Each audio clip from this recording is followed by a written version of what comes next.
Welcome to the Deep Dive. Today, we're taking a really close look at the career of an American filmmaker, Scott Cooper. He's kind of quietly built this reputation, hasn't he? He really has. One of contemporary cinema's, most essential voices when it comes to character-driven drama. Definitely. A director whose work, it's all about atmosphere. Right. And this deep sense of place.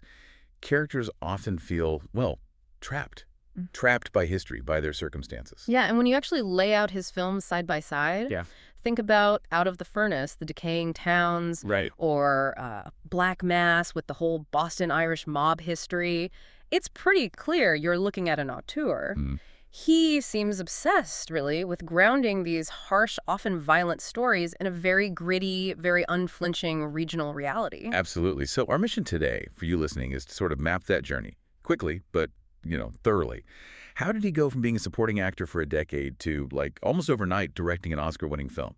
And what ties it all together? What are those recurring themes? Because you've got films that seem so different on the surface, a downbeat country music story. Crazy Heart. Right. And then something like Antlers, which is what? Mythological horror based on the Wendigo legend? Yeah, quite a leap. It really is. So it's a study in artistic evolution, but a focused one. We're trying to uncover that connective tissue between these really dark narratives. We're looking at these surprising genre shifts, like you said, but underneath, there's this remarkable consistency in theme and purpose. Exactly. The hook is always the character study, right? Right. The intensity of it doesn't really matter if the backdrop is true crime or, something supernatural. And his next project, the one about Bruce Springsteen's Nebraska album, that just seems to double down on this commitment to American tragedy and deep character work. It feels like a culmination, in a way. Yeah. So this deep dive, it's your shortcut, really, to understanding the DNA of a filmmaker who keeps drawing these huge stars into these, dark, profound cinematic explorations. Okay, let's unpack this, starting with his roots. So before he was, the guy directing Christian Bale or Jeff Bridges, Scott Cooper was very much a man rooted in the American South, specifically Appalachia. Born April 20, 1970. Abingdon, Virginia, which makes him, 55, based on our sources? That's right. And Abingdon? That location feels absolutely key, doesn't it? Oh, totally crucial. It's right in the heart of Appalachia. And that region's culture. It's defined by these tight-knit communities, sure, but also economic struggle, a really profound sense of history, sometimes maybe even a bit claustrophobic. And that's the backdrop, isn't it? Right. The place he'd later mine for. Emotional gold, you feel it so strongly, and Out of the Furnace, definitely Crazy Heart too. They feel soaked in that specific geography. They really do. And it's interesting, he didn't just, go straight from film school to directing like a lot of people do. No, he built this foundation that was kind of academic but also really practical. Graduated Abingdon High in '88, but didn't just rush off to Hollywood. Right. You can see the intellectual side. He got his undergrad degree in 1992 from Hampton-Sydney College in Virginia. Okay. And they actually honored him later, 2014, with a Doctor of Humane Letters. Wow. Yeah, so that academic background, it suggests someone who thinks deeply about narrative, about structure, a literary mind, which probably explains some of the weight, the seriousness you feel in his scripts. And then he paired that academic side with intense acting training, formal training. Yeah, at the Lee Strasberg Theater and Film Institute in New York. Really prestigious. So that combination, it seems perfect for someone who focuses so much on character, right? It really is. The academic side gives you the understanding of story, theme. Drawing on those literary traditions, Faulkner, Woolf, we can get into that later. But then the Strasberg training, that's all about internal emotional truth. He gets performance from the inside out, which is probably why actors give such raw, honest performances for him. And he didn't just train, he actually worked. A whole decade, right, 98 to 2009, just as an actor. A full decade, yeah. Film and TV, that was his apprenticeship, really. Getting paid to learn how sets work, the rhythm of collaboration, seeing how different directors operate, what works, what doesn't. Think about that practical education. Yeah. You're learning set politics, how lighting affects a performance, just the sheer logistics of it all. Exactly. And those early roles, they were solid, working actor parts, often in period pieces or small roles where he just had to kind of disappear into a type. Yeah, looking back, he pops up in some surprising spots. Like, he had a small part in Austin Powers, The Spy Who Shagged Me. No way. Yeah, 1999. Play the Klansman's son, Bobby. And then, more predictably maybe, L. Joseph Morrison in Gods and Generals. Yeah. That Civil War film from 2003 fits with the Southern roots. Right. And TV, too. He did the rounds, The X-Files, an episode called Rush in '99. Okay. And importantly, he was in the miniseries Broken Trail in 2006. Ah, yes. That's where the Robert Duvall connection starts, isn't it? That's the one, starred Duvall. And that friendship, that mentorship, became absolutely key for what happened next. So all that experience, acting, academia, Virginia roots, it all leads up to 2009. And Crazy Heart. The pivotal year. And it wasn't just, oh, I'll direct now. He wrote it, directed it, produced it. Total creative control. With Jeff Bridges as Bad Blake, that washed-up country singer. And the impact was just seismic, immediate. Crazy Heart wasn't just good. It felt instantly like a classic, a modern neo-Western character study, exactly the kind of film he admired. Huge critical acclaim, obviously. Right. But the industry recognition, that was the game changer. Absolutely. Bridges wins Best Actor at the Oscars. The film wins Best Original Song, too. That cemented it. And suddenly Hollywood's paying attention. Like, really paying attention. The quality just screamed, real deal. Oh, yeah. People like Ridley Scott, the director and producer Michael Costigan, they're watching. Executives from Leonardo DiCaprio's company, Appian Way, they're all noticing. The message was clear. This guy, Cooper, he understands authentic American sorrow, character-driven stuff. And he can pull Oscar-level performances out of actors. And that debut success, it kind of lays out his whole artistic thesis, doesn't it? If you commit fully to the psychological truth of a character, wrap them in this meticulously crafted atmosphere, the audience and the industry, they'll respond. Yeah, it showed he wasn't just an actor trying something new. He was a fully formed auteur with a distinct voice, which explains how he could jump to these much bigger projects almost right away. Right. So that attention you mentioned, Scott, Costigan, DiCaprio, that directly led to his second film, didn't it? Out of the Furnace, 2013. Exactly. And this is where Cooper really starts to, like, codify his style. Yeah. That focus on decaying America, moral landscapes, physical landscapes. And the backstory on that one is classic Hollywood. He gets offered this spec script, originally called The Low Dweller. And get this, DiCaprio was initially attached to star, and Ridley Scott was supposed to direct. Wow. So Cooper steps into that. Yeah. Taking over directing, rewriting a script with those names already linked. Yeah. That's a huge vote of confidence. Massive. And what makes it really fascinating, what lifts it beyond just a standard thriller, is how Cooper poured his own history into it. He rewrote it, shared the credit with Brad Inglesby, sure, but he really transformed it, grounded it in his own emotional experience. How so? What did he draw on? Well, the setting, obviously. Pulled directly from the geography, the economic depression he saw growing up in Appalachia. Right. Set it right in that industrial heartland. But deeper than that, apparently he drew on the experience of losing a sibling when he was young. And that loss, that grief, it totally anchors the relationship between the brothers in the film, Christian Bale and Casey Affleck. It turns the violence, the plot, into something much more visceral. It's about deep familial tragedy. Real grievance. So the Appalachian setting isn't just wallpaper. It's like a character itself. Yeah. A moral force almost. Yeah. A trap. Exactly. These characters are stuck, defined by the lack of opportunity, the crumbling steel town around them, that feeling of being forgotten by the rest of the country. That regional tragedy is the film. It really proves his focus on that literary idea of place. And that commitment to his vision, it clearly resonated. He attracted an even bigger cast than Crazy Heart. Oh, the cast is staggering. Oh, yeah. Relativity Media backed it, and look who signed on. Christian Bale, Woody Harrelson, Casey Affleck, Willem Dafoe, Forrest Whitaker, Sam Shepard. I mean, come on. That's incredible. And the fact that DiCaprio and Ridley Scott stayed on as producers, even after Cooper took over writing and directing, that just shows the respect he commanded for his particular vision. So, okay, he tackles Appalachian tragedy, neo-Western style. Then for his next move, he pivots hard into real-life organized crime, Black Mass, 2015. Yeah, a sharp turn. And another massive undertaking. This wasn't fiction. It was a deep dive into historical true crime, adapted from that book by Dick Lear and Gerard O'Neill. Right, the investigative journalists. So Cooper's job was to rewrite and direct this incredibly complex, fact-based story. And the subject, I mean, it's explosive stuff. Whitey Bulger, his brother Billy Bulger, the politician, the corrupt FBI agent John Connolly, the whole FBI witness protection mess created by Hoover. You need more than just dramatic flair for that. You need meticulous handling of this really murky, corrupt period in Boston history. Totally. It's a whole tapestry of institutional failure, deep criminality.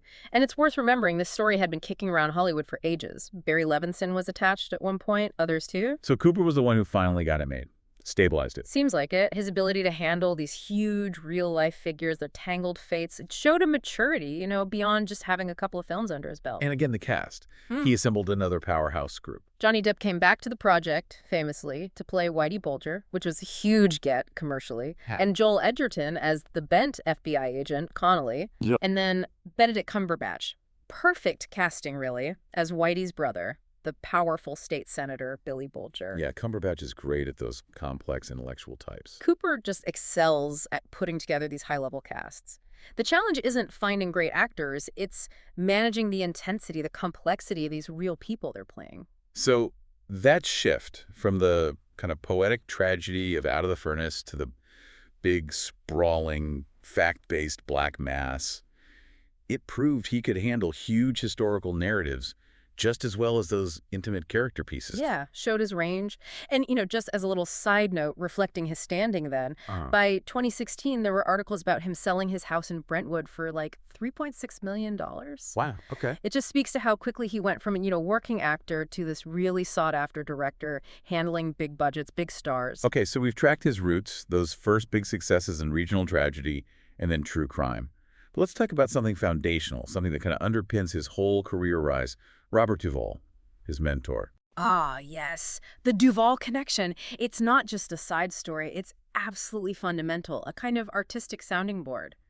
Explains so much about Cooper's grounded, character-first approach. And it started way back, didn't it, when Cooper was still acting? Yeah, back in 2003 on the set of Gods and Generals. That sparked this deep, lasting friendship. And it went beyond just work friends, right? It's that great detail. Oh, yeah. Cooper got married on Duvall's estate in Virginia, his, 300-acre farm? Yeah. That level of closeness, that suggests real trust. Duvall sees him not just as a colleague, but like family. And that trust fed directly into their work together. Duvall was crucial for Crazy Heart. He produced it, and he was in it. Right. And even before that, they'd acted together in Broken Trail, that 2006 miniseries, and the film Get Low in 2009. And then years later, Duvall pops up again in Cooper's film The Pale Blue Eye. So having Duvall in his corner, that's an incredible resource. Duvall is, he's one of the greats of that American New Wave cinema, known for bringing this gritty, understated realism to everything. Exactly. So having him as a guide, a producer, often a cast member, it ensures Cooper's early directing choices stay grounded in authentic performance, in story integrity, resisting that urge for, cheap sentimentality or Hollywood gloss. It feels like Cooper brings the sort of literary depth, the darker themes maybe. And Duvall brings that essential, unvarnished truth in performance. Yeah. So with that foundation solid, Cooper then starts really pushing his own boundaries, shifting into totally new genres. Right. He tackles the Western next, with Hostiles in 2017, wrote, directed, produced. Seems like a natural fit, maybe, given his interest in harsh American landscapes, the morality of violence. It does, but Hostiles isn't your typical heroic Western, is it? It's much more somber. Violent, yes, but really a deconstruction of the genre. Themes of trauma, guilt, that sort of forced coexistence on the frontier after the Civil War. And the source material is interesting, too. It wasn't a new script. No, it was based on this decades-old manuscript by a screenwriter named Donald E. Stewart, who had passed away, which suggests Cooper is actively digging for these powerful, maybe overlooked stories that resonate with his themes. And the casting brought back a key collaborator. Christian Bale again, yeah, alongside Rosamund Pike, and premiering at Telluride, the film festival, that really cemented that Cooper could take on a genre as iconic as the Western and infuse it with his own, bleak literary feel. Okay, but then came the really big departure.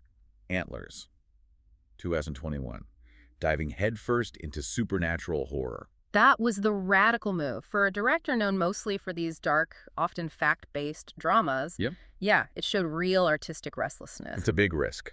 And why Antlers? What was the thinking there? Well, he wrote and directed it, but significantly, it was co-produced by Guillermo del Toro. Ah, okay. The master of monsters and genre complexity. Exactly. Del Toro's name tells you this isn't just going to be jump scares.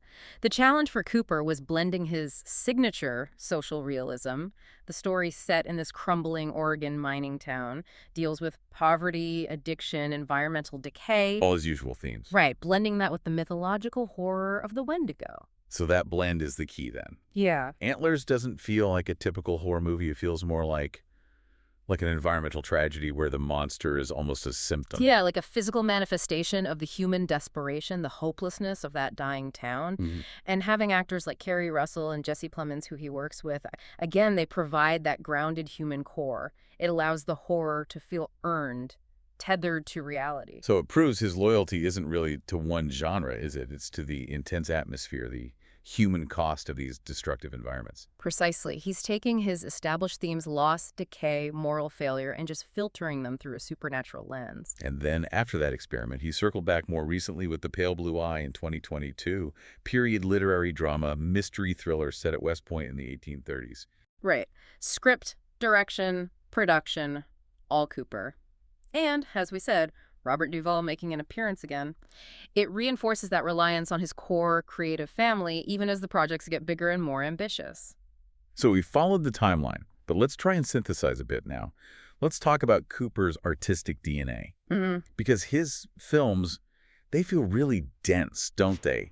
Rooted in something specific. They don't move like standard Hollywood pictures. No, they don't. And if you want to understand why, you have to look at his influences, connect those regional themes to the bigger picture. His cinematic language, it's deeply shaped by literary figures, specifically Thomas Wolfe and William Faulkner. Okay, the giants of Southern literature, known for focusing on history, trauma, dense atmosphere, complicated families tied to their region. Exactly. And you asked earlier how Faulkner's obsession with the past translates into, say, Black Mass. It translates into mood, into pacing. Cooper's films often feel heavy with history. He doesn't rush the plot. He'll linger on the texture of a room, the silence of a landscape, the weariness on an actor's face. Faulkner famously said, "The past is never dead, it's not even past." Cooper applies that feeling to his settings. So in Appalachia, the decay isn't just set dressing. It's like a living consequence of history, a trap people inherit. Precisely. And that slow burn atmospheric style, it's also clearly linked to his film influences. He loves those American New Wave films from the 70s, the really intense character studies. Right, you can see echoes of what? Robert Altman's Nashville, that sprawling observational feel. Definitely Nashville. Or the quiet violence, the tension in Terrence Malick's Badlands. He also mentions John Huston's Fat City, the boxing drama, and Peter Bogdanovich's The Last Picture Show. All films defined by, like, two things. Really authentic regional flavor. They feel like they have to be set where they are, and this kind of melancholy observational tone. Character realism over plot mechanics. Yeah. And what Cooper does so well is take that 70s sensibility, that quiet, character-first drama where the environment itself is almost the antagonist, and he applies it to modern stories or genre stories. He builds the world first, this fully realized, often grim world, saturates you in its specific decay. Then he places the human trauma inside it. Which is why they feel so authentic, but also maybe emotionally draining sometimes. I think so, yeah. And he maintains that consistent vision partly by relying on this tight-knit group of collaborators, like a Scott Cooper repertory company. That network seems crucial for the kind of intense work he demands. It really does. And the most important relationship there, besides Duvall, has to be Christian Bale.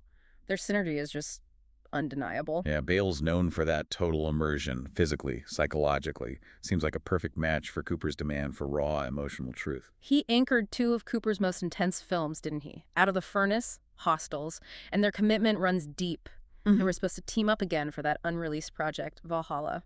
Right, so when Cooper finds an actor who can really embody those tormented, often morally gray male characters he writes, he sticks with them. Builds a partnership. And then there's Duvall, the elder statesman, like we discussed.